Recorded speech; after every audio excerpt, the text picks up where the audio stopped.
Okay, but guys, we're going to go ahead and move on with our next section. We're going to go chapter 8.2.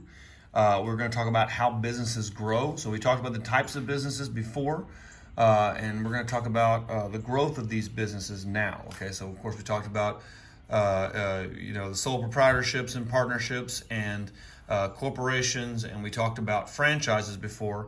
Now we're going to talk about how all these organizations can grow. Okay, so when it comes to this, of course, the way that you can grow, the way that you can grow any business, and kind of the prime way to grow businesses is going to be through money. Okay, so it's going to talk about ways that businesses can earn money, can allocate money, or I'm sorry, secure money to grow these businesses. So, like it says here, of course, bankrolling startups. If you were starting a new business, which method would you use to raise capital and fund your venture?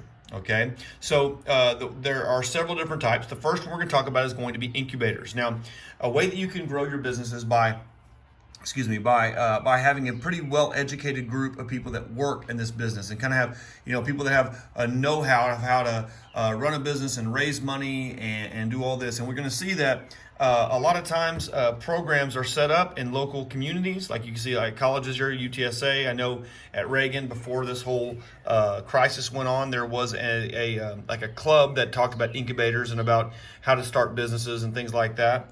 Well, it says here, many states and universities have begun to promote startup incubators, or places where potential entrepreneurs can get training in accounting, engineering, and managerial skills, along with potential financing to give life to a business concept.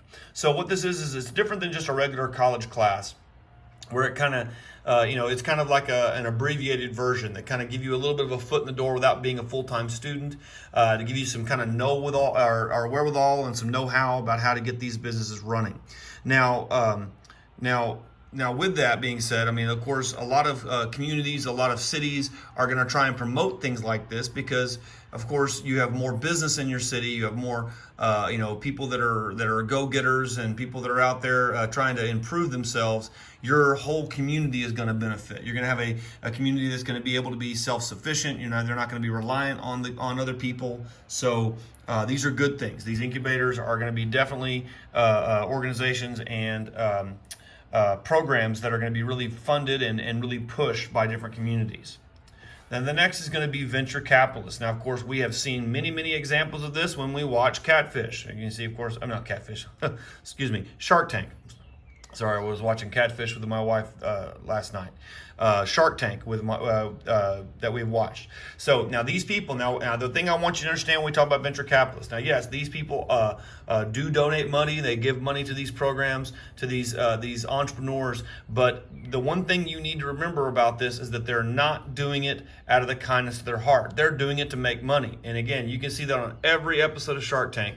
When they sit there, they look at the numbers. They try to see. They're not just trying to help out somebody to be nice. They're trying to figure out if it makes financial sense for them. Okay, so this is how they make money. So you see here, a venture capitalist is a provider of investment funds to a new or unproven business in exchange for equity or ownership share in that business. So again, you see them sometimes they want a 10% or 5% or 25% or 30% of the company.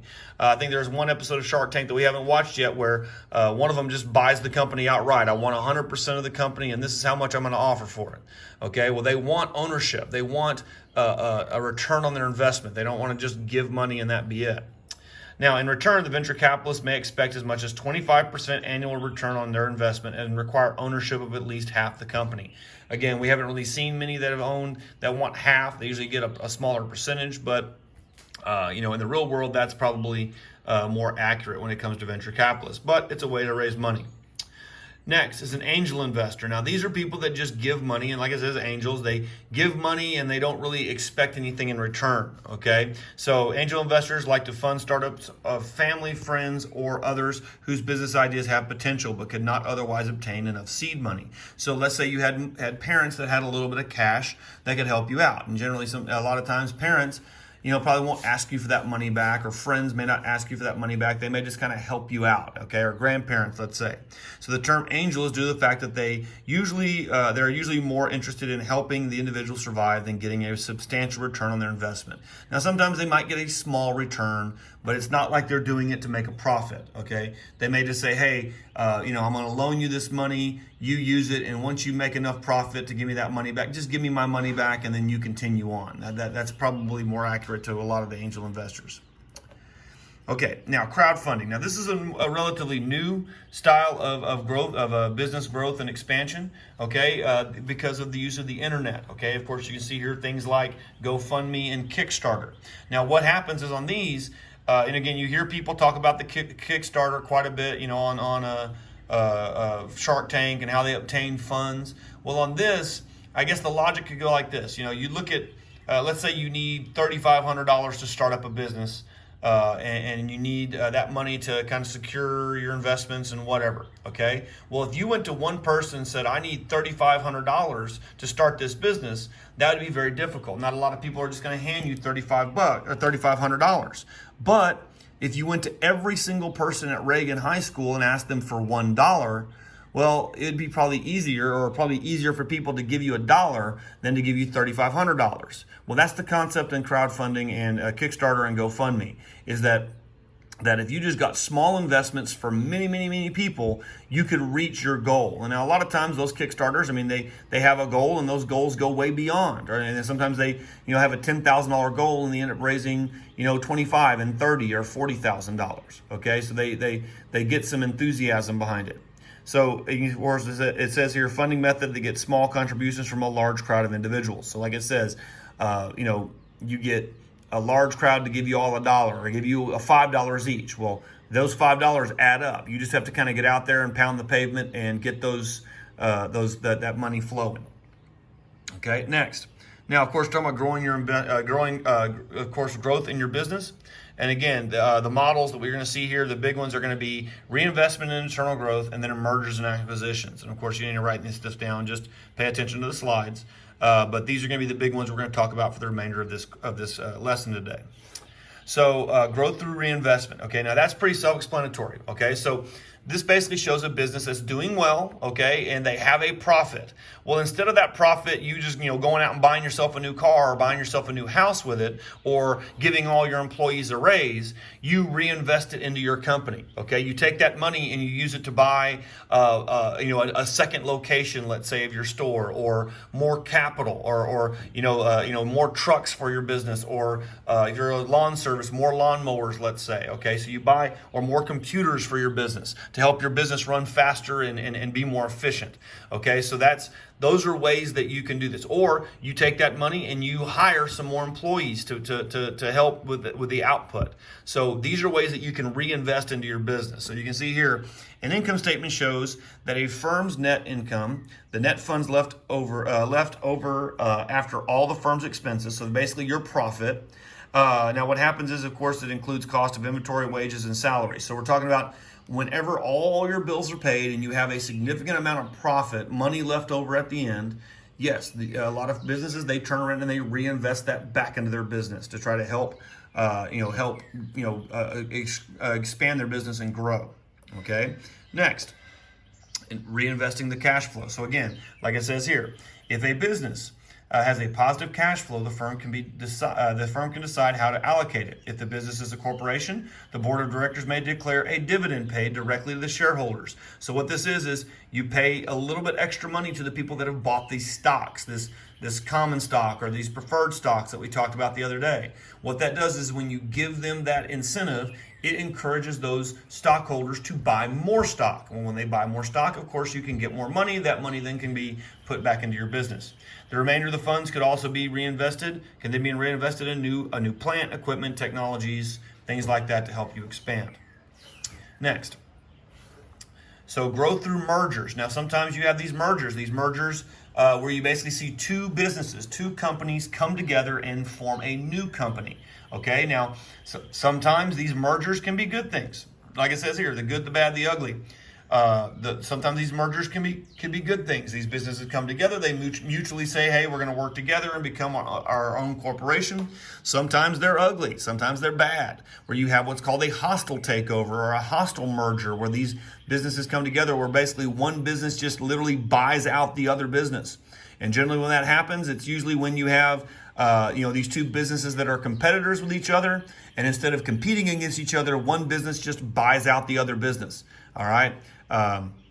And unfortunately, a lot of times when they buy out that other business, a lot of people in the other businesses lose their jobs. They have to go find work somewhere else. So that's kind of the ugly part of that.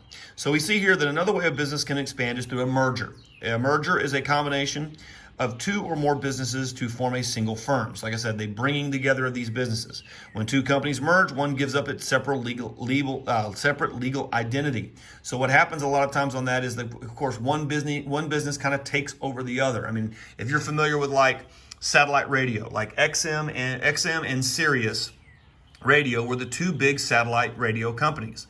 Well, Sirius was getting a little bit more profit. They were making a little bit more money than XM, but they didn't want XM to be a competitor anymore. So Sirius and XM merged into one. They became one. Now, of course, they call themselves Sirius XM now. They're all kind of the same. They kind of combine the name into one. But Sirius is really the one that started running the show at that point. They bought them out. Okay, well, of course, XM, they sell off their shares. They make, the people on top, the investors, make their money because they sell out their shares to Sirius. But, of course, the people below that kind of lose their job because Sirius comes in and kind of takes over everything. So that is an example of these mergers, of a merger. Now, you see other companies that have kind of come together through the growth through mergers. So you can see things like Facebook and Instagram.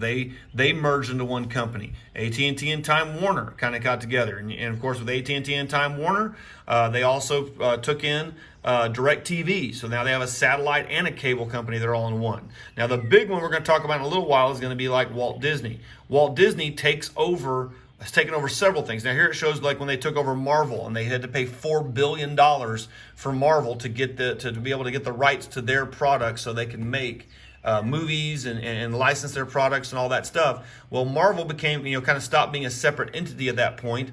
They now operated underneath Disney. Okay, so basically Disney would then get the final say. This was also seen with things like Star Wars, where Disney pretty much took over that business, that entire brand. Okay, but we'll talk a little bit more about Disney in a second, because Disney's, as a merger, kind of indicates they were kind of two equal companies that merged together. Disney's going to be a different kind of business called a conglomerate that we'll talk about in just a second.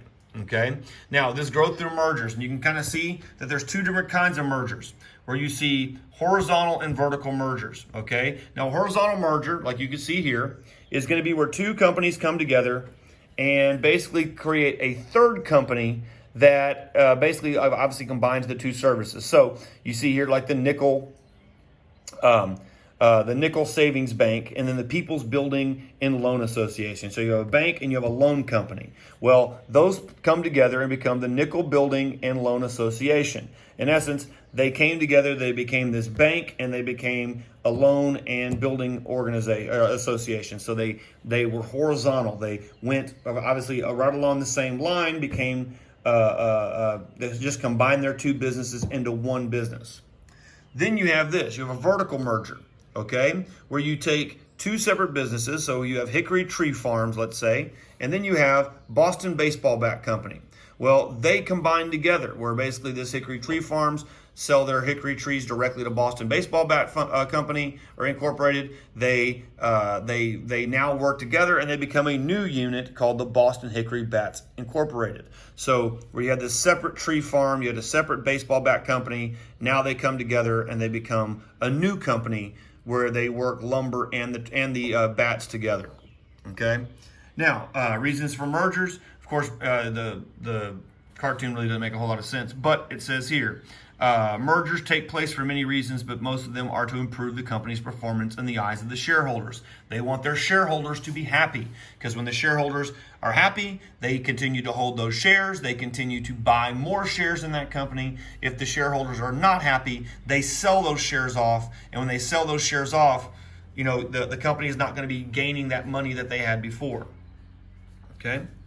Now, reasons for these mergers. Of course, we kind of mentioned some of these things already. Faster growth. Okay, of course, if you are able to literally double the size of your company from one merger, why not do it? Okay, synergy. Synergy basically means that, instead of competing against each other, these companies will be working with each other.